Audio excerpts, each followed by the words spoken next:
Hi மக்களே, welcome back to the channel fairy voice over. நம்ம சேனலில் நம்ம பார்த்துட்டு இருக்க பாய்ஸ் ஓவர் ஃப்ளவர்ஸ் ட்ராமாவை தொடர்ந்து பார்க்குறதுக்காக சேனலை சப்ஸ்கிரைப் பண்ணி வச்சுக்கோங்க. இன்னைக்கு நம்ம அடுத்த எபிசோட் என்னங்கிறத பார்த்துடலாம். எபிசோடு ஸ்டார்டிங்லேயே நம்ம ஹீரோவும் ஹீரோனியும் ஒரு பீச்சில் இருக்காங்க. அப்போ நம்ம ஹீரோயின் ரொம்ப ஃபீல் பண்ணிட்டு இருக்கிறத பார்த்துட்டு நம்ம ஹீரோ வந்து நம்ம ஹீரோனியை வந்து சீரப் பண்ணணும்னு சொல்லிட்டு, இங்கே வா, எதுக்கு இப்படி சேடாகவே இருக்க, என்ஜாய் பண்ணலாமான்னு சொல்லிட்டு ஷர்ட்டோட பட்டன்லாம் ஓப்பன் பண்ணிட்டு இருக்காரு. அதை பார்த்தோன்னே நம்ம ஹீரோயின் பயந்துட்டு, ஏன் இந்த மாதிரிலாம் பண்ணிட்டு இருக்க, இந்த மாதிரிலாம் பண்ணினா கொண்டுருவேன்னு சொல்லிட்டு கத்திட்டு இருக்காங்க. அப்போ வந்துட்டு நம்ம ஹீரோ வந்துட்டு பேண்டி சேர்த்து கட்டிட்டு இருக்காரு. நம்ம ஹீரோயின் உடனே பயந்துட்டு, ஐயோ அந்த ஜோசிக்காரங்க சொன்னதெல்லாம் உண்மையாயிருமோ அப்படின்னு பயந்துட்டு இருக்காங்க. பார்த்தா நம்ம ஹீரோ உள்ளக்குள்ள ஒரு ஷார்ட்ஸ் போட்டிருக்காரு. வேணும்னே நம்ம ஹீரோயினை வந்து பயமுறுத்துறதுக்காக தான் இந்த மாதிரிலாம் பண்ணியிருக்காரு. உடனே நம்ம ஹீரோயின் வந்து டென்ஷன் ஆயிட்டு, ஏன்னா இந்த மாதிரிலாம் பண்ணிட்டு இருக்கேன், நான் ரொம்ப பயந்துட்டு தெரியுமான்னு சொல்லிட்டு அடிக்கிறதுக்கு போறாங்க. அப்போ இவனை சும்மா விடக்கூடாதுன்னு சொல்லிட்டு, ஏய் நீ கொஞ்சம் நகராம அப்படியே நில்லு, உன் காலைக்கீழ ஒரு பாம்பு இருக்கு, தயவு செய்து என் பக்கத்துல வந்துடாதுன்னு சொல்லிட்டு நம்ம ஹீரோயின் சொல்றாங்க. அதை கேட்டோடனே நம்ம ஹீரோ பயந்துட்டு தெரிச்சு ஓடுறாரு. ஐயோ பாம்பா அப்படின்னு சொல்லிட்டு ஓடுறாரு. அதை பார்த்துட்டு நம்ம ஹீரோயின் சிரிச்சுட்டு, ரொம்ப சூப்பரா ஓடுனியே, ரொம்ப ஃபாஸ்டா ஓடுற அப்படிலாம் சொல்லி கிண்டல் பண்ணிட்டு இருக்காங்க. என்னை நீ ஏமாத்தினில்ல, அந்த மாதிரி தான் நானும் நீ பண்ணேன் அப்படின்னு சொல்லிட்டு இருக்காங்க. இப்போ கொஞ்ச நேரம் கழிச்சு கட்டுறாங்க, எல்லாருமே பீச்சுக்கு வந்துடுறாங்க. அப்போ ஜெனிஃபர் உட்காந்து சன்ஸ்கிரீன் போட்டிருக்கும் போது டேனியல் வந்து நமக்கு ஹெல்ப் பண்ணட்டுமா அப்படின்னு சொல்லிட்டு கேட்குறான். அப்போ ஜெனிஃபர் வந்துட்டு அதெல்லாம் ஒன்றும் வேண்டாம்னு சொல்லிட்டு திட்டி விட்டுறா. அங்கே இவனுங்கெல்லாம் உட்காந்து ஃபாரினர்ஸ்க்கு சன்ஸ்கிரீன் போட்டு விட்டுக்கிறத பார்த்துட்டு ஜெனிஃபர் வந்துட்டு, சி இவனுங்க என்ன இப்படிலாம் பண்ணுறாங்க அப்படின்னு சொல்லி யோசிச்சுட்டு, சரி ஓகே நம்ம ஜான்சி கிட்ட போகலான்னு சொல்லிட்டு ஜான்சின்னு சொல்லிட்டு கூப்பிட்டே இருக்கா. ஆனால் நம்ம ஹீரோயின் வந்துட்டு ஸ்விம் பண்ணுறதுக்காக போயிருப்பாங்க. ரொம்ப நேரமாக அவங்க மேலே வரவே இல்லை. அப்போ நம்ம ஹீரோ வந்துட்டு என்னாச்சுன்னு சொல்லி கேட்கும்போது, தெரியல அவன் ரொம்ப நேரமாக தண்ணிக்குள்ளே தான் இருக்கா, அவளுக்கு கிராம்ஸ் ஏதாவது வந்திருக்கும்னு நினைக்கிறேன், காப்பாற்றணும்னு சொல்லிட்டு இருக்கும்போது நம்ம ஹீரோ காப்பாற்றலான்னு போறாரு. ஆனால் அவருக்கு தண்ணிக்குள்ளே கால் வச்சோடனே ஒரு மாதிரி ஃபீல் ஆயிடுது. அவருக்கு தண்ணினாவே பயம், அவருக்கு ஸ்விம் பண்ணவும் தெரியாது. அப்போ வந்துட்டு ஜோ ஓடி போய் நம்ம ஹீரோயினை காப்பாற்றி மேலே கூப்பிட்டு வந்துடுறான். இப்போ நம்ம ஹீரோயின் வந்து கண்ணை திறந்து பார்க்கும்போது ஆப்போசிட்டில் நம்ம ஹீரோ தான் போயிட்டு இருக்காரு. அவர் ரொம்ப ஃபீல் பண்ணிக்கிட்டே அழுதுகிட்டே அவளை காப்பாற்ற முடியாமல் போயிடுச்சு என்னால் அப்படின்னு சொல்லிட்டு ஃபீல் பண்ணிட்டே போயிட்டு இருக்காரு. அது நம்ம ஹீரோயினுமே நோட் பண்ணுறாங்க. இப்போ நம்ம ஹீரோ போயிட்டு அந்த ஹவுஸ்குள்ளாரையே வந்துட்டு ஒரு சின்ன பூல் மாதிரி ஒன்று இருக்கும். அதில் போய் உட்காந்துட்டு அவர் வந்து ஏன் நம்மளால காப்பாற்ற முடியல, ஏன் எனக்கு ஸ்விம் பண்ணவே வரமாட்டேங்குது அப்படிலாம் சொல்லி யோசிச்சுட்டே வந்து தண்ணிக்குள்ளார போகிறாரு. அப்போ தான் வந்து ஒரு சின்ன வயசில் வந்து அம்மா என்னை காப்பாற்றுங்க, அப்பா என்னை காப்பாற்றுங்கன்னு சொல்லிட்டு தண்ணிக்குள்ளே வந்து கத்துற மாதிரி ஒரு இமேஜ் வந்துட்டு போகுது இமேஜின்னு. இப்போ அந்த டேனியல் வந்து நம்ம ஹீரோயின் அதெல்லாம் எக்ஸ்பிளைன் பண்ணிட்டு இருக்கான். நம்ம ஹீரோ யோசிச்சு பார்க்குறாரு என்ன நடந்திருக்கும் அப்படின்னா, சின்ன வயசுல நம்ம ஹீரோக்கு ஒரு பேபி சிட்டர் வச்சிருப்பாங்க, மேல் பேபி சிட்டரை. அவன் நம்ம ஹீரோ வந்து கடத்திட்டு போக ட்ரை பண்ணும்போது அவன் காரை ஸ்பீடாக ஓட்டிட்டு போய் ஒரு ரிவரில் வந்து விட்டுருவான். அந்த கார் வந்து மூழ்கும் போது நம்ம ஹீரோ அதுக்குள்ளார மாட்டிக்குவாரு. அவர் ரொம்ப கஷ்டப்பட்டுட்டே இருப்பாரு, எல்லாரையும் காப்பாத்துறதுக்கு ஹெல்ப் கூப்பிட்டே இருந்திருப்பாரு. அது எப்படியோ வந்து ஒரு வழியாக காப்பாற்றிருப்பாங்க.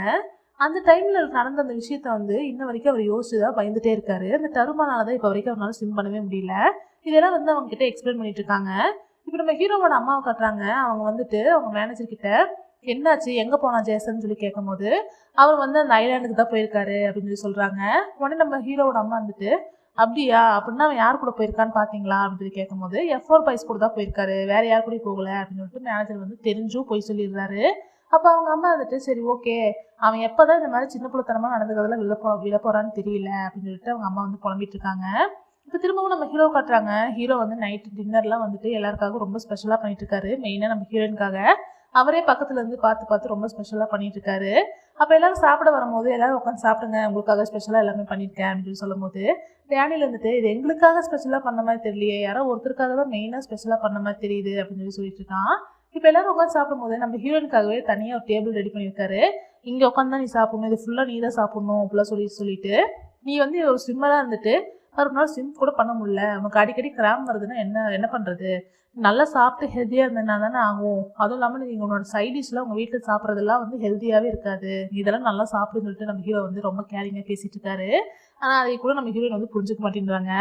அதுக்கப்புறமா ஜோ வந்து அங்கேருந்து சோகமாக எந்திரிச்சு போகிறத பார்த்துட்டு நம்ம ஹீரோயின் வந்து ஜோவை நினச்சே வருத்தப்பட்டு இருக்காங்க. நம்ம ஹீரோவை நினச்சி வருத்தப்படுறதே இல்லை. அப்புறமா வந்து இப்போ எல்லாருமே சாப்பிட்டு முடிச்சுட்டு என்ன பேசிட்டு இருக்காங்க. இப்போ ஜெனிஃபர் மட்டும் என்ன சாப்பிட்டு இருக்கா. அப்போ டேனியல் போய் பேசுறான், இன்னும் சாப்பிட்டு இருக்கியா, இவ்வளோலாம் சாப்பிட்டீங்கன்னா நீ குண்டாயிருவ, குண்டானா ஜேசனுக்கு உனக்கு பிடிக்கவே பிடிக்காது அப்படின்னு சொல்லி சொல்றான். அவனுக்கு எதுக்காக என்னைய பிடிக்கணும் அப்படின்னு சொல்லி ஜெனிஃபர் கேட்கும்போது, ஆமா நீ அவனை லவ் பண்றதானே, அவனை கரெக்ட் பண்ண தானே ட்ரை பண்ணிட்டு இருக்க அப்படின்னு சொல்லிட்டு நம்ம டேனியல் சொல்றான். உடனே ஜெனிஃபர் வந்துட்டு, என்ன லூஸ் மாதிரி பேசுற, என்னோட ஸ்டாண்டர்ட்லாம் ரொம்ப ஹையான ஸ்டாண்டர்டு, எனக்கெல்லாம் அவனை பிடிக்காது அப்படின்னு சொல்லிட்டு இருக்கான். அப்புறம் எதுக்காக நீ ஜேசனுக்கு நடுவுலையும் ஜான்சிக்கு நடுவுலையும் எப்போ பாரு வந்துட்டே இருக்க, டிஸ்டர்ப் பண்ணிட்டே இருக்க அப்படின்னு சொல்லி கேட்கும்போது, ஏன்னா ஜான்சி வேற ஒரு பையனை லவ் பண்றா அதனாலதான் அப்படின்னு சொல்லிட்டு தெரியாம உண்மையை வளரிடுறா. உடனே வந்துட்டு டேனியல் வந்துட்டு ஷாக்காகி பார்த்துட்டே இருக்கும்போது சிபி வந்துட்டு வா டான்ஸ் ஆடலாம்னு சொல்லிட்டு கூப்பிட்டு போயிடுறான். இப்போ இந்த ஜெனிஃபர் வந்துட்டு ஐயோ தெரியாம வளரிட்டேன்னு சொல்லிட்டு அவளே திட்டிட்டு இருக்கான். இப்போ வந்து எல்லாருமே வந்து ஜாலியாக டான்ஸ் ஆடிட்டு என்ஜாய் பண்ணிட்டே இருக்கும்போது நம்ம ஹீரோ வந்துட்டு ஃபயர் ஒர்க்ஸ் எல்லாம் வச்சிருக்காரு. அதெல்லாம் வந்து நம்ம ஹீரோயினுக்காக பண்றாரு. அதெல்லாம் பார்த்துட்டு நம்ம ஹீரோயினும் ரொம்ப சந்தோஷப்படுறாங்க. நமக்காக இவன் இவ்வளோ பண்றானே அப்படின்னு சொல்லிட்டு இப்போ நைட்டு வந்து நம்ம ஹீரோயின் குளிச்சுட்டு ஃப்ரெஷ் ஆகிட்டு வெளியே வரும்போது நம்ம ஹீரோ வந்து வெயிட் பண்ணிட்டு இருக்காரு. நீ எவ்வளோ நேரம் தான் குளிச்சுட்டே இருப்ப அப்படின்னு சொல்லி கேட்டிருக்கும் போது என்னோட ரூம்ல நீ எதுக்கு வந்த அப்படின்னு சொல்லி ஹீரோயின் கேட்குறாங்க. வேலை இல்லாமல் வருவாங்க, எல்லாம் வேலையோட தான் வந்திருப்பாங்கன்னு சொல்லிட்டு அப்படியே கிட்ட வராரு. உடனே நம்ம ஹீரோயின் பயந்துட்டு இவன் என்னடா பண்ண போறான் அப்படின்னு சொல்லிட்டு யோசிச்சுட்டு இருக்காங்க. ஆனால் நம்ம ஹீரோ வந்துட்டு நம்ம ஹீரோனோட காலை பிடிச்சி அவங்க காலில் ஒரு பிரேஸ்லெட் மாதிரி ஒன்று போட்டு விட்றாங்க. அந்த சீ சைடில் பக்கத்து விற்பாங்க இல்லையா, அந்த மாதிரி சீப்பான ஒன்று. சீப்பான விஷயம்லாம் உனக்கு ரொம்ப அழகாக தான் இருக்குது அப்படின்னு சொல்லிட்டு போகிறாரு. நம்ம ஹீரோன்னு வந்துட்டு இவன் அடிக்கடி நீ பயமுறுத்திட்டே இருக்கான் அப்படின்னு சொல்லி யோசிச்சுட்டு பரவாயில்ல இது அழகாக தான் இருக்குது அப்படின்னு சொல்லி யோசிச்சுட்டு இருக்காங்க. சரி ஓகே நைட்டு தூக்கம் வரலன்னு சொல்லிட்டு ஜெனிஃபரை பார்க்க போகலான்னு சொல்லிட்டு போகிறாங்க. ஆனால் ஜெனிஃபர் வந்து நல்லா தூங்கிட்டு ரூமுக்கு போகலான்னு சொல்லிட்டு நம்ம ஹீரோன் திரும்பி வரும்போது ஜோ தனியாக உட்காந்துருக்கிறத பார்க்குறாங்க. சரி ஓகே வந்துட்டு பேசலாம்னு சொல்லிட்டு போகும்போது எப்படி இருக்கா சோஃபியா, நல்லா இருக்காளான்னு சொல்லிட்டு கேட்டிருக்காங்க.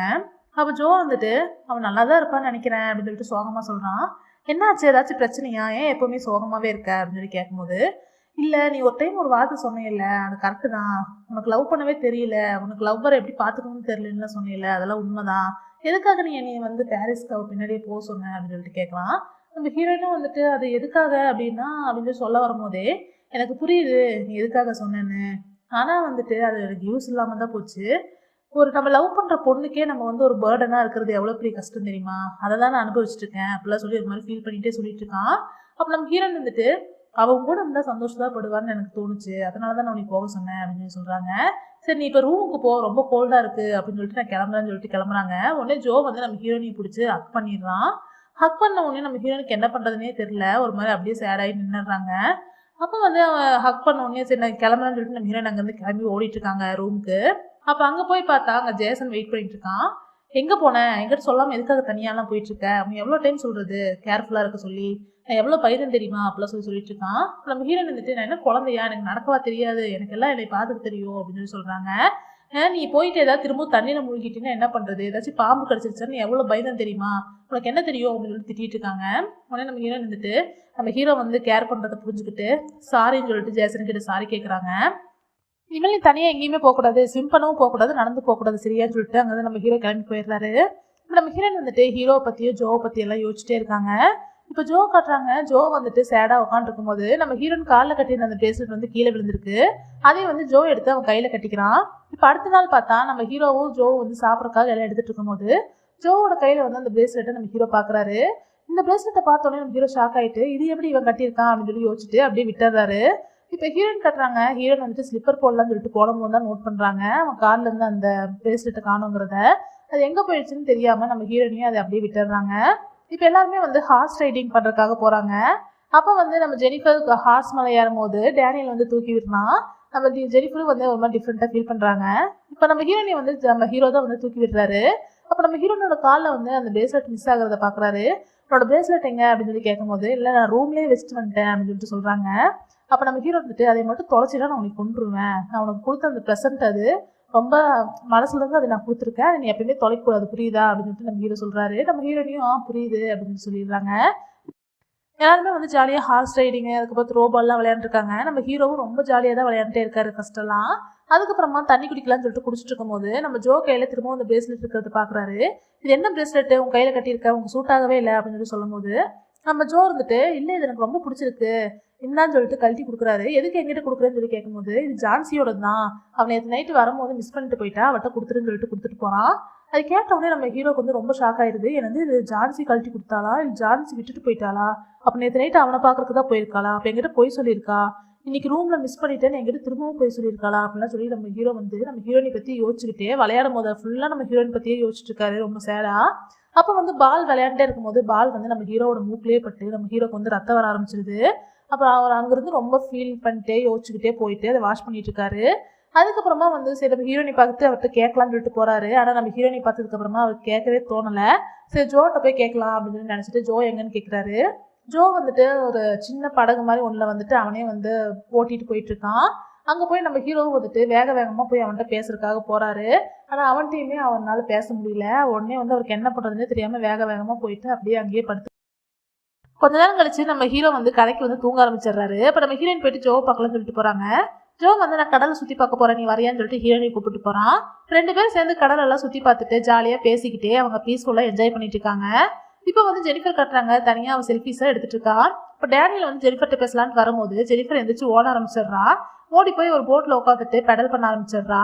அப்போ டேனியலும் வந்து அவ பின்னாடியே வந்து உட்காந்துட்டு இந்த மாதிரி நீ தனியாக பண்ணிடலாம் இது நகராது அப்படின்னு சொல்லி சொல்லிட்டு இருக்கான். எதுக்காக நீ ஃபாலோ பண்ணிட்டே இருக்க அப்படின்னு சொல்லிட்டு ஜெனிஃபர் கேட்கும்போது சும்மா தான் அவங்ககிட்ட பேசணும்னு தோணுச்சு. சரி ஓகே, நேற்று நைட் என்கிட்ட நீ சொல்லிட்டு இருந்தீல அதை கண்டினியூ பண்றியா, அவ யாரையும் லவ் பண்றா அப்படின்னு சொல்லிட்டு டேனியல் கேட்கறான். உடனே ஜெனிஃபர் இருந்துட்டு அப்படின்னா நான் உங்ககிட்ட எதுவுமே சொல்லலையே அப்படின்னு சொல்லி சொல்றான். நீ சொன்ன யாரையும் லவ் பண்றதா சொன்ன, யாருன்னு சொல்லு. எப்படியும் வந்து யாராவது உருப்படியான பையனா இருக்காது, ஏதாவது ஒரு பேட் பாயா தான் இருக்கும்.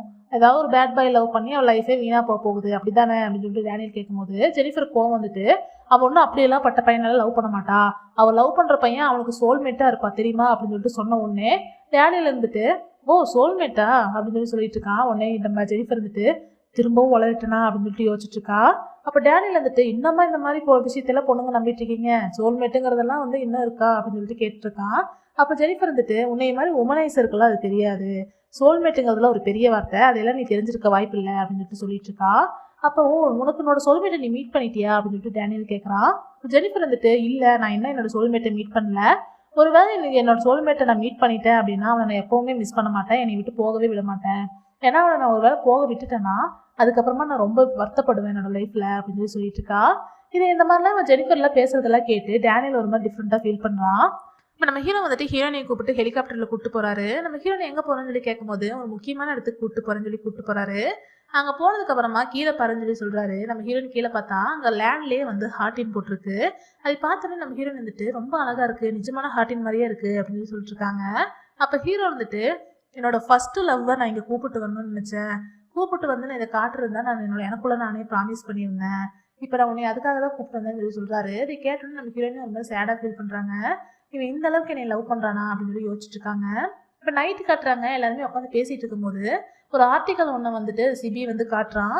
இந்த ஆர்டிக்கல் பாரு, சோஃபியா வந்து ஏதோ ஒரு பொலிட்டிஷியனை வந்து லவ் பண்றாளாமா, பொலிட்டிஷியன் இப்போ கல்யாணம் பண்ணிக்க போறதால பேசிட்டு இருக்காங்க. இந்த ஆர்டிக்கல் வந்துருக்கு பாருன்னு சொல்லி காட்டுறாங்க. உண்மையாலுமே வந்து சோஃபியா ஒரு பொலிட்டிஷியனை தான் கல்யாணம் பண்ணிக்க போறா, அதனாலதான் ஜோ வேணான்னு சொல்லிட்டா. இப்போ இதை பார்த்த உடனே வந்து எல்லாருமே அவன் என்ன பண்றதுன்னு தெரியல, ரொம்ப ஃபீல் பண்ணுவான் வேற அப்படிலாம் சொல்லி யோசிச்சுட்டு இருக்காங்க. அப்போ நம்ம ஹீரோ வந்துட்டு அவன் நார்மல் ஆயிடுவான்னு எனக்கு தோணுது அப்படின்னு சொல்லி சொல்லிட்டு இருக்காரு. இப்போ நம்ம ஹீரோ வந்துட்டு தனியாக போய் உட்காந்து யோசிச்சுட்டு இருக்காங்க. என்ன பண்ணுறதுன்னு தெரில, இதனால தான் ஜோ வந்து இப்படி சேடாக இருந்திருப்பான் போல இருக்கு, என் மேலே ரொம்ப கோவமாக இருப்பான், அவன் என்னை வெறுத்திருப்பானோ அப்படிலாம் சொல்லி நம்ம ஹீரோயின் யோசிச்சுட்டு இருக்காங்க. எதுக்குன்னா ஃபர்ஸ்ட் டைம் வந்துட்டு நம்ம ஜோ வந்து அந்த போஸ்டருக்கு வந்து முத்தம் கொடுத்து நின்றுட்டு இருக்கும்போது நம்ம ஹீரோயின் போய் பேசியிருப்பாங்க இல்லையா. அப்போ என்ன சொல்லியிருப்பாங்க அப்படின்னா எனக்கு தெரிஞ்சு அவள் வந்து ஏதாவது ஒரு பொலிட்டிஷியனை கல்யாணம் பண்ணிக்கணும், இல்லை ஏதாவது ஒரு பிரின்ஸை கல்யாணம் பண்ணிக்கணும், அப்போதான் வந்து வேர்ல்டில் இருக்கிற எல்லாத்துக்குமே ஹெல்ப் பண்ண முடியும், அந்த அளவுக்கு நல்லவன் அவன், அதே மாதிரி நல்லவங்களா ஏதோ ஒரு பணக்காரனா பார்த்து கல்யாணம் பண்ணிக்கணும்லாம் சொல்லியிருப்பாங்க இல்லையா. அதனால வந்து சொன்ன மாதிரியே அது நடந்துருச்சு. இப்போ ஒரு பொலிட்டிஷியனை அவள் கல்யாணம் பண்ணிக்க போறாங்கிறதுனால தான் அவன் என் மேலே கோவமா இருப்பானோ அப்படிலாம் சொல்லி நம்ம ஹீரோயின் யோசிச்சுட்டு இருக்காங்க. இப்போ என்ன பண்றது அப்படின்னு ஹீரோயின் யோசிச்சுட்டு இருக்கும்போது அந்த இடத்துல நம்ம ஹீரோ நின்று ரொம்ப நேரமா நம்ம ஹீரோனியே பார்த்துட்டு இருக்காங்க. அப்போ நம்ம ஹீரோயின் வந்துட்டு எப்போ நீ வந்த, ஏதோ என்னையவே பார்த்துட்டு இருக்க அப்படின்னு சொல்லும்போது இல்லை நான் உங்ககிட்ட பேசலான்னு வந்தேன், நீ ரொம்ப டீப்பாக எதையும் யோசிச்சுட்டு இருந்தியா, அதனால தான் வெயிட் பண்ணிட்டு இருந்தேன் அப்படின்னு சொல்லிட்டு எப்போ நீ வந்து எனக்கு ஓகே சொல்ல போற அப்படின்னு சொல்லி கேட்குறாரு. கேட்டுட்டு திரும்பவும் நம்ம ஹீரோனியை கிஸ் பண்ணுற மாதிரி கிட்ட போகிறாரு. நம்ம ஹீரோனியை தள்ளி போகிறாங்க. இன்னும் என்னை லவ் பண்ணல போல இருக்குன்னு சொல்லி யோசிச்சுட்டு என்னை ரொம்ப நாள் காக்க வைக்காத ப்ளீஸ், சீக்கிரமாக உன் முடிவை சொல்லுன்னு சொல்லிட்டு அங்கே வந்து நான் சேடாக நம்ம ஹீரோ கிளம்பிடுறாரு. இப்போ நம்ம ஹீரோயின் வந்துட்டு ஜோ பார்க்கலான்னு சொல்லிட்டு போகிறாங்க. போயிட்டு உண்மைதானா நான் கேள்விப்பட்டதெல்லாம் அப்படின்னு சொல்லிட்டு கேட்குறாங்க. ஜோவும் ஆமான்னு சொல்கிறான். என்னால் தானே இதெல்லாம் நடந்துச்சு, சாரி நான் இந்த மாதிரிலாம் சொல்லியிருக்க கூடாது அப்படின்னு சொல்லிட்டு அழுதுட்டு இருக்காங்க. அப்போ ஜோ வந்துட்டு இதில் உன் தப்பு எதுவும் இல்லை, நீ வந்து என்னை விட அவளை நல்லா புரிஞ்சு வச்சிருந்திருக்க, அதனால தான் நீ கரெக்டாக ப்ரெடிக்ட் பண்ண அப்படின்னு சொல்லிட்டு இருக்கான். இப்போ நம்ம ஹீரோயின் அழுதுகிட்டே இருக்கிறதுனால ஜோ வந்துட்டு ஹக் பண்ணி சமாதானம் சொல்லிட்டு இருக்கும்போது நம்ம ஹீரோயின் வந்துட்டு ப்ளீஸ் என்னை வந்து மன்னிச்சிரு, நீ வந்து சோகமாக இருக்காத, நீ சோகமாக இருந்தீங்கன்னா நானும் சோகமாக இருப்பேன் அப்படின்னு சொல்லிட்டு இருக்காங்க. அப்போ ஜோ வந்துட்டு நான் ஏன் உன்னை மாதிரி ஒரு பொண்ணை லவ் பண்ணாமல் போனேன்னு தெரில அப்படின்னு சொல்லிட்டு நம்ம ஹீரோனியை வந்து கிஸ் பண்ணிடுறான். நம்ம ஹீரோனியும் வந்துட்டு அதை வந்து நோன்னு சொல்லலை, அவங்களும் சேர்ந்து கிஸ் பண்ணிடுறாங்க. இப்போ கரெக்டாக இவங்க 2 பேரும் கிஸ் பண்ணிட்டு இருக்கும்போது அந்த இடத்துக்கு வந்து ஜேசன் வந்துடுறாரு. இவங்க 2 பேரும் கிஸ் பண்ணுறதை பார்த்த உடனே அவர் ரொம்ப கோவமாகி ரொம்ப உடஞ்சி போயிடுறாரு. இப்போ நம்ம ஜேசன் வந்து அதை பார்த்த உடனே 2 பேரும் ஷாக் ஆகி பார்க்குறாங்க. அப்போ இதுதான் உண்மையா, இதனால தான் இவ்வளோ நாளாக நீ என்னை விட்டு விலகி போயிட்டு இருந்தியா அப்படின்னு சொல்லி நம்ம ஹீரோயினை கேட்டுட்டு ஜோவை வந்து ஒரு அடி அடிச்சிடுறாரு. உடனே நம்ம ஹீரோயின் வந்துட்டு அடிக்காத, வேணாம்னு சொல்லிட்டு இருக்காங்க. ஏன் அடிக்கக்கூடாது, இப்போவும் நீ ஏதோ ஒரு ட்ராப்ல மாட்டிக்கிட்டேன்னு சொல்ல போறியா, இல்லை ஏதாவது வந்து உன்னை ஏமாத்திட்டாங்கன்னு சொல்ல போறியா அப்படின்னு சொல்லிட்டு நம்ம ஹீரோ கேட்குறாரு. உன்னை நான் எவ்வளோ நம்பினேன் தெரியுமா? நான் உன்னை எப்போவுமே சந்தேகப்படக்கூடாதுன்னு அவ்வளோ யோசித்தேன். ஆனால் நீ என்னை இவ்வளோ சீப்பாக ஏமாத்திட்டீல. அதுவும் இல்லாமல் உனக்காக நான் எவ்வளோ சின்சியராக இருந்தேன், லாயலாக இருந்தேன். இதுக்கு தான் நீ பதிலுக்கு இதாக கொடுக்குறியா அப்படின்னு சொல்லிட்டு கேட்டுருக்காரு. அப்போ நம்ம ஹீரோயின் ரொம்ப சேடா, இல்லை அப்படிலாம் கிடையாது, சாரி, நீ மன்னிச்சிடு, நீ நினைக்கிற மாதிரிலாம் ஒன்றும் இல்லை அப்படின்னு சொல்லிட்டு இருக்காங்க. அப்போ நம்ம ஹீரோ வந்து ரொம்ப கத்திட்டு, இங்கே பாரு போதும், இதுக்கு மேலே இதை நிறுத்திடலாம். ஏன்னா வந்து இதுக்கு மேலே என்னால் ஏமாற முடியாது. இதுக்கு மேலே என் மூஞ்சில் எப்போவுமே நீ முழிக்காத அப்படின்னு சொல்லிட்டு அங்கே வந்து கோவமாக கிளம்புறாரு. இப்போ ஜோ வந்துட்டு ஒரு நிமிஷம் நில்லு ஜேசன்னு சொல்லி கூப்பிட்றான். அப்போ நம்ம ஹீரோ வந்துட்டு, இதுக்கு மேலே நீ ஒரு வார்த்தை பேசினீங்கன்னா நான் உனக்கு கொன்றுவேன், எப்போவுமே என் மூஞ்சில் முடிச்சிடாதுன்னு சொல்லிட்டு அங்கே வந்து கிளம்பி போயிடுறாரு. இப்போ அடுத்த நாள் காட்டுறாங்க, எல்லாருமே வந்து கிளம்பலான்னு சொல்லி உட்காந்துருக்கும் போது நம்ம ஹீரோவை மட்டும் காணும். ஏன்னா நம்ம ஹீரோ வந்து யாருக்குமே சொல்லாமல் ஜெட்டில் போயிட்டாரு கிளம்பி வீட்டுக்கு எப்போவோ. அப்போ வந்துட்டு நம்ம ஜான்சி கிட்ட கேட்குறாங்க, என்னாச்சு, எங்கே அவன் போனா அப்படின்னு சொல்லி கேட்கும்போது நம்ம ஹீரோயின் எதுவுமே சொல்லாமல் அங்கேருந்து எந்திரிச்சு போயிடுறாங்க. இப்போ நைட்டு வந்து நம்ம ஹீரோயின் வந்து வீட்டுக்கு வந்து சேர்ந்துடுறாங்க. அவங்க வீட்டுக்கு வந்ததுமே அவங்க அப்பா அம்மா எல்லாருமே சேர்ந்துட்டு, என் பொண்ணு வந்து அப்ராடுக்கு போயிட்டு வந்திருக்கா, ஜாலியாக போயிட்டு வந்திருக்கா அப்படிலாம் சொல்லி பேசிட்டு இருக்காங்க. அதுவும் இல்லாமல் அந்த ஐலாண்டே வந்துட்டு ஜேசனோடதுன்னு நாங்கள் கேள்விப்பட்டோம். அவன் ஒரு ராஜா மாதிரி இருக்கான் போல இருக்கா. அப்படின்னா என் பொண்ணு வந்து அவன் ராஜானா என் பொண்ணு ராணியா, அப்போ நான் ராணியோட அம்மாவா, நான் ராணியோட அப்பாவான்னு சொல்லி ரொம்ப வந்து சந்தோஷப்பட்டுட்டு இருக்காங்க. நம்ம ஹீரோயின் வந்துட்டு, அப்படிலாம் ஒன்றுமே கிடையாது, இதுக்கு மேலே வந்து ஜேசன் கூட பேசவே போகிறதில்ல, அதனால நீங்கள் கனவெல்லாம் காணாமல் தயவுசெய்து நினைவுக்கு வாங்கன்னு சொல்லிட்டு அங்கே வந்து நம்ம ஹீரோயின் உள்ளே போயிடுறாங்க. இப்போ அவங்க அம்மா அப்பாலாம் வந்துட்டு என்னாச்சு இவளுக்கு அப்படின்னு சொல்லி யோசிச்சுட்டு இருக்காங்க. இப்போ நம்ம ஹீரோயின் போயிட்டு அவங்க ரூமில் உட்காந்து நம்ம ஹீரோ பற்றி யோசிச்சுட்டு இருக்காங்க. நம்ம ஹீரோ வந்து நம்ம ஹீரோயின்ட்ட எப்படிலாம் நடந்துக்கிட்டாரு, என்னெல்லாம் பேசினாருங்கிறதெல்லாம் யோசிச்சு பார்த்துட்டு, சாரி ஜேசன், நான் அவனோட ஃபீலிங்ஸை ரொம்ப ஹர்ட் பண்ணிட்டேன்னு சொல்லிட்டு ஃபீல் பண்ணிட்டு இருக்காங்க. இப்போ அடுத்த நாள் காட்டுறாங்க, நம்ம ஹீரோயினையும் ஜோ உட்காந்து பேசிகிட்டு இருக்காங்க. நான் அவனோட ஃபீலிங்ஸை ரொம்ப ஹர்ட் பண்ணிட்டேன், அன்றைக்கி நான் உன்னை பார்க்க வந்திருக்கவே கூடாது, சாரின்னு சொல்லிட்டு நம்ம ஹீரோயின் சொல்கிறாங்க. அப்போ ஜோ வந்துட்டு, நான் தானே உன்னை கிஸ் பண்ணேன், அது என் மேலே தான் தப்பு, நான் தான் அவங்ககிட்ட சாரி கேட்கணும்னு சொல்லிட்டு இருக்கான். அவன் இப்போ ரொம்ப கோவமாக இருப்பான்னு நினைக்கிறேன் அப்படின்னு சொல்லிட்டு ஒரு கிரையான்ஸ் எடுத்து அந்த வாலில் வந்துட்டு ஒரு ஃபேஸ் கோவமாக இருக்கிற மாதிரி வரைஞ்சிட்டு, இப்படி தான் அவன் இப்போ இருப்பான் அப்படின்னு சொல்லிட்டு இருக்கான். அப்போ நம்ம ஹீரோயின் வந்துட்டு அந்த கிரையான்ஸை வாங்கிட்டு, அவன் இப்படி இருக்க மாட்டான், இன்னும் கோவமாக இருப்பான் அப்படின்னு சொல்லி வரைஞ்சிட்டு, அவனுக்கு நிறையா சுருட்ட முடியாக இருக்கும், கேர்லி ஹேராக இருக்கும்னு சொல்லிட்டு வரைஞ்சிட்டே இருக்காங்க. வரைஞ்சிட்டே வந்து நம்ம ஹீரோவை நினச்சி ரொம்ப ஃபீல் பண்ணி அழுக ஆரம்பிச்சிடுறாங்க. சாரி, என்னை மன்னிச்சிடுன்னு சொல்லிட்டு இருக்காங்க. அப்போ ஜோ வந்துட்டு நம்ம ஹீரோயினை வந்து சமாதானப்படுத்திட்டு இருக்கான். இப்போ மத்தியானம் உட்காந்து நம்ம ஹீரோயின் வந்து சாப்பிட்டு இருக்கும்போது சோகமாக அந்த இடத்துல நம்ம ஹீரோ வராரு, சிபி டேனியல் கூட வந்துட்டு, எல்லாருக்கிட்டையும் நான் ஒரு அனௌன்ஸ்மெண்ட் பண்ண போகிறேன் அப்படின்னு சொல்லி சொல்கிறாரு. என்னன்னு கேட்கும்போது, ஜோ வந்து இதுக்கு மேலே F4 டீமில் இருக்க மாட்டான், ஜோ வந்து F4 டீம்லேருந்து வெளியேற்ற போகிறேன், அதுவும் இல்லாமல் இன்னும் ஒரே வாரத்தில் வந்துட்டு ஜான்சியும் ஜோவும் வந்து இந்த ஸ்கூலை விட்டு வெளியேற்ற போகிறேன், ரெண்டு பேர்த்தையும் துரத்த போகிறேன்னு சொல்லிட்டு நம்ம ஹீரோ சொல்லிட்டு அங்கேருந்து கிளம்பி போயிடுறாரு. இப்போ டேனியலுக்குமே சிபிக்குமே வந்து இது வந்து ஷாக் ஆயிடுது. அப்போ வந்துட்டு எல்லாரும் இந்த 3 பொண்ணுங்களும் போயிட்டு, பாத்தியா நீ என்ன வேலை பண்ணியிருக்க, ஏதோ ஒன்று நீ வந்து பெருசாக பண்ணியிருக்க, அதனால தான் வந்துட்டு உன்னால் ஜோவும் சேர்ந்து பாதிக்கப்படுறான், உன்னால் வந்துட்டு ஜோவும் சேர்ந்து அவன் துரத்த போகிறானாமா, அவங்களாம் எவ்வளோ ஃப்ரெண்ட்ஸாக இருந்தாங்க தெரியுமா, நீ வர வரைக்கும் எல்லாமே நல்லா இருந்துச்சு, நீ தான் எல்லாத்தையுமே கெடுத்துட்ட அப்படிலாம் சொல்லி நம்ம ஹீரோனியை வந்துட்டு திட்டிகிட்டு இருக்காங்க அந்த 3 பொண்ணுங்களும். இப்போ ஜோ அங்கே வந்துட்டு, எதுக்கு இந்த மாதிரி தேவையில்லாமல் அவன்கிட்ட பேசிகிட்டு இருக்கீங்க அப்படின்னு சொல்லிட்டு கேட்குறான். அப்போ அந்த 3 பொண்ணுங்களும், நாங்கள் 3 பேரும் உங்களுக்கு தானே சப்போர்ட் பண்ணி பேசிகிட்டு இருக்கோம், உனக்கு அது புரியலையா அப்படின்னு சொல்லிட்டு கேட்குறாங்க. எனக்காக பேச சொல்லி நான் உங்களை கூப்பிட்டேனா, அதுவும் இல்லாமல் அவள் வந்து என்னோட இதுக்கெல்லாம் எதுவுமே காரணம் கிடையாது, உங்களுக்கு எதுவும் தெரியலன்னா தேவையில்லாத பேசாதீங்க, இங்கேருந்து போங்கன்னு சொல்லிட்டு திட்டி விட்டுறான். அப்போ அந்த 3 பொண்ணுங்களும் இதை நினச்சி நீ வருத்தப்படுவ அப்படின்னு சொல்லிட்டு அங்கேருந்து போயிடுறாங்க. இப்போ ஜோ போயிட்டு, ஏன் இவ்வளோ சோகமாக இருக்கா, இந்த மாதிரி சோகமாக இருக்காதுன்னு சொல்லிட்டு பேசிகிட்டு இருக்கான். இப்போ 2 பேரும் நின்று அந்த மாடியில் நின்று பேசிகிட்டு இருக்காங்க. ஏன் இந்த மாதிரி நமக்கு ஆச்சுன்னு எனக்கு தெரியல அப்படின்னு சொல்லிட்டு 2 பேர் பேசிகிட்டு இருக்கும்போது, தெரியல, என்னை அவன் ஸ்கூல் விட்டு அனுப்புறது நினச்சி எனக்கு வருத்தம் இல்லை, ஆனால் உன்னை வந்துட்டு அந்த F4 டீம்லேருந்து அவன் துரத்துறது தான் எனக்கு கொஞ்சம் வருத்தமாக இருக்குது அப்படின்னு சொல்லிட்டு நம்ம ஹீரோயின் சொல்லிட்டு இருக்காங்க. அப்போ ஜோ வந்துட்டு, உனக்கு இன்னும் புரியல, எனக்கு அந்த F4 டீமில் இருக்கிறதுலாம் அவ்வளோ ஒன்றும் இன்ட்ரெஸ்ட் கிடையாது, அதுலேருந்து போகிறதுல ஒன்றும் எனக்கு வருத்தம் இல்லை, ஆனால் வந்துட்டு உன்னை இந்த ஸ்கூல்லேருந்து துரத்துறது தான் எனக்கு கொஞ்சம் கஷ்டமாக இருக்குது, உனக்கு தெரியும்ல அவன் எவ்வளோ பெரிய ஆளுன்னு சொல்லிட்டு, எல்லாமே அவன்கிட்ட தான் இருக்குது, அவன் கண்டிப்பாக எது வேணாலும் பண்ணலாம் அவன் நினச்சா அப்படிங்கிற மாதிரி சொல்லிட்டு அங்கேருந்து ஜோ கிளம்பி போயிடுறான். இப்போ வந்து நம்ம ஹீரோயின் வீட்டுக்கு வரும்போது பார்த்தா, அங்கே வீட்டில் வந்து அவங்க அம்மா அப்பா எல்லாருமே வந்துட்டு ரொம்ப சந்தோஷமாக சுறுசுறுப்பாக வேலை செஞ்சிட்ருக்காங்க. என்னன்னு பார்த்தா அங்கே வந்து நிறைய யூனிஃபார்ம்ஸாக இருக்குது, எல்லாமே வந்துட்டு எல்லோரும் ட்ரை கிளீன்லாம் பண்ணிகிட்ருக்காங்க. அப்போ வந்துட்டு என்ன இவ்வளோலாம் இருக்குது அப்படின்னு சொல்லி கேட்கும்போது, ஆமாம் உனக்கு தெரியாதா, உன்னால தான் இவ்வளோ விஷயம் நடந்திருக்கு, உன்னோட ரூமர் எல்லாம் பரவ ஆரம்பிச்சதுனால தான் வந்து எவ்வளோ எல்லாருமே வந்து நம்ம ஷாப்புக்கே வராங்க அப்படிலாம் சொல்லிட்டு இருக்காங்க. ஆமாம் நீ வந்து ஜேசனை லவ் பண்ணலையாமா, நீ ஜோவை தான் லவ் பண்ணுறியா அப்படின்னு சொல்லிட்டு கேட்குறாங்க. நம்ம ஹீரோயின் வந்துட்டு, யார் இந்த மாதிரிலாம் சொன்னது அப்படின்னு சொல்லி சொல்லும் போது, ஃபஸ்ட்டு சின்வா ஸ்கூலோட யூனிஃபார்ம் தான் நம்மக்கிட்ட வந்துச்சு, அவங்க தான் எல்லாரும் சொன்னாங்க அப்படின்னு சொல்லிட்டு இருக்காங்க. நம்ம ஹீரோயினே வந்துட்டு என்ன சொல்கிறதுன்னு தெரியாமல் வெயிட் பண்ணிட்டு இருக்கும்போது அவங்க அம்மா வந்துட்டு சொல்கிறாங்க, நீ ஜேசனை லவ் பண்ணாலும் சரி, ஜோவை லவ் பண்ணாலும் சரி, அதை பற்றிலாம் எங்களுக்கு ஒரு பிரச்சனையும் இல்லை. எப்படியும் வந்துட்டு அந்த F4 டீம்லேருந்து ஒருத்தனை லவ் பண்ணுற, அந்த அளவுக்கு பணக்காரனை லவ் பண்ணும்போது எங்களுக்கு ரொம்ப சந்தோஷம் தான். நல்ல இந்த மாதிரி ஒரு நல்ல இடத்துல தான் நீங்கள் வந்து கல்யாணம் பண்ணணும்னு சொல்லிட்டு தான் நாங்கள் ரொம்ப ட்ரீம் பண்ணிட்டு இருந்தோம் அப்படிலாம் சொல்லிட்டு இருக்காங்க. இந்த மாதிரியே வந்து நல்லபடியாக நடந்துட்டு இருந்துச்சுன்னா நம்மளோட பிஸ்னஸும் நல்லா டெவலப் ஆயிரும்னா சொல்லி ரொம்ப வந்து கனவு கண்டுட்டு இருக்காங்க. நம்ம ஹீரோயின் வந்துட்டு என்ன சொல்றதுன்னு தெரியாமல் அங்கேருந்து போயிடுறாங்க. இப்போ ஜோ கட்டுறாங்க. ஜோ வந்து சோகமாக உட்காந்து வயலின் வாசிச்சுட்டு இருக்கும்போது அந்த இடத்துக்கு வந்து டேனியல் வரான். வந்துட்டு ஏன் இந்த மாதிரிலாம் பண்ண அப்படின்னு சொல்லிட்டு கேட்குறான். அப்போ ஜோ வந்துட்டு எனக்கு பண்ணணும்னு தோணுச்சு, நான் பண்ணினேன் அப்படின்னு சொல்லி சொல்கிறான். இப்படி சொல்ல கொடுக்க அசிங்கமா இல்லையா? என் தங்கச்சி நீ வந்து இந்த மாதிரி பண்ணியிருந்தா கூட நான் கோவப்பட்டிருக்க மாட்டேன். ஆனால் வந்துட்டு நம்ம ஃப்ரெண்டோட லவ்வை போய் இந்த மாதிரி சீப்பாக நீ பிஹேவ் பண்ணியிருக்கியே, உனக்குலாம் அசிங்கமா இல்லையான்னு சொல்லிட்டு திட்டுறான். இப்போ ஜோ வந்துட்டு நான் ஜேசனுக்கு பண்ணது பெரிய துரோகம் தான், நான் அதுக்காக வந்து மன்னிப்பு கேட்டுக்கிறேன். ஆனால் அதுக்காக வந்து ஜான்சி அந்த ஸ்கூல்லேருந்து துரத்துறதுக்கு நான் விட மாட்டேன் அப்படின்னு சொல்லிட்டு நம்ம ஜோ சொல்கிறாரு. அது கேட்டோடனே டேனியல் வந்துட்டு அப்போ நீ அவனுக்காக என்ன பண்ண போற அப்படின்னு சொல்லி கேட்கும்போது நான் என்ன வேணாலும் பண்ணுவேன் அப்படின்னு சொல்லிட்டு ஜோ சொல்கிறான். அப்போ டேனியல் வந்து இதுக்கப்புறம் நாங்கள் யாருமே உங்க கூட இருக்க போறது இல்லை, நீ என்ன பண்ணணும்னு நினைக்கிறியோ பண்ணிக்கோன்னு சொல்லிட்டு அங்கே வந்து டேனியல் கிளம்பி போயிடுறான். இப்போ நம்ம ஹீரோ கட்டுறாங்க. ஹீரோ ரொம்ப கோவமா இருக்கும்போது சிபி போயிட்டு பேசுறான். ஏன் இந்த அளவுக்கு ஹார்ஷா நடந்துக்கிறா அவங்க கிட்ட அப்படின்னு சொல்லிட்டு கேட்குறான். என்ன அவங்கள கொலை பண்ணல, அதை விட இது ஒன்றும் பெரிய விஷயம் இல்லை அப்படின்னு சொல்லிட்டு இருக்காரு. இல்லை நான் வந்து என்ன சொல்ல வரேன்னா, ஜோ வந்து ரொம்ப பாவம் தான், அவனை வந்து சோஃபியா ஏமாத்திட்டு போயிட்டா, அதனால ஏதோ ஒரு சேடா இருந்திருப்பான், அதனால தெரியாம தப்பு பண்ணியிருப்பான் அப்படின்னு சொல்லிட்டு சிபி சொல்றான். என்ன சாதாரணமா தப்பு பண்ணியிருப்பான்னு சொல்ல வர? அவன் சோஃபியை ஏமாத்திட்டாங்கிறதுக்காக ஜான்சியை வந்து யூஸ் பண்ணிக்கிறானா? அவனை மன்னிக்கணும்னு எப்படி நீ நினைக்கிற அப்படின்னு சொல்லிட்டு இருக்காரு. அப்ப சிபி இருந்துட்டு இல்லை நான் அப்படி சொல்ல வரல, நான் என்ன சொல்ல வரேனா அப்படின்னு சொல்லிட்டு சொல்லும் போதே நம்ம ஹீரோ இருந்துட்டு இதுக்கப்புறமும் நீ ஜோக்காக சப்போர்ட் பண்ணி என்கிட்ட ஒரு வார்த்தை கூட பேசினேன் அப்படின்னா இதுக்கப்புறம் நான் உன்னையுமே F4 டீம்லேருந்து எடுத்துருவேன் அப்படின்னு சொல்லிட்டு கோவமா சொல்றாரு.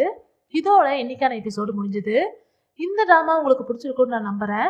இந்த வீடியோ உங்களுக்கு பிடிச்சிருந்தா லைக் பண்ணி ஷேர் பண்ணி சப்போர்ட் பண்ணுங்க. மறக்காம சேனலை சப்ஸ்கிரைப் பண்ணிடுங்க.